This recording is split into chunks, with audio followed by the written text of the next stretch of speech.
இந்த திருமால்ன்னு சொன்னாலே மயக்கமா. மால் என்றால் மயக்கம்.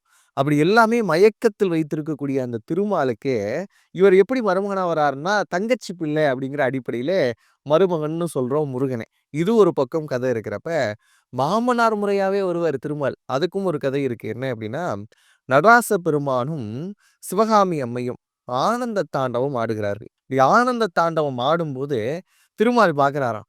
பார்க்கிறப்ப அவருக்குள்ள ஆனந்த கண்ணீர் வருது. இந்த ஆனந்த கண்ணீர் துளிகள் 2மே அப்படியே பூமி மேல விழுகுது. அந்த 2 துளிகளும் தாமரை பொய்கையில விழுந்ததுனால, அமுதவள்ளி, சுந்தரவல்லியாக பிறக்கிறாங்க அப்படின்னு சொல்றாங்க. இந்த அமுதவள்ளியும், சுந்தரவல்லியும் யாருக்காக பிறக்கிறார்கள் அப்படின்னு கேட்டா, முருகப்பெருமானை திருமணம் செய்யணும்னே பிறக்கிறாங்க.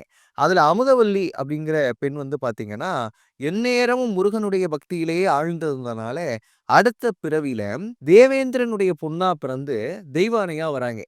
இந்த சுந்தரவல்லி பூஜை நேரத்தில் மட்டுமே முருகப்பெருமானை நினைத்ததுனால, வேடுவர் குலத்தில் குறத்தியாக பிறந்து வள்ளியாக வந்து இறைவனை அடைகிறாங்க. அதாவது முருகப்பெருமானை.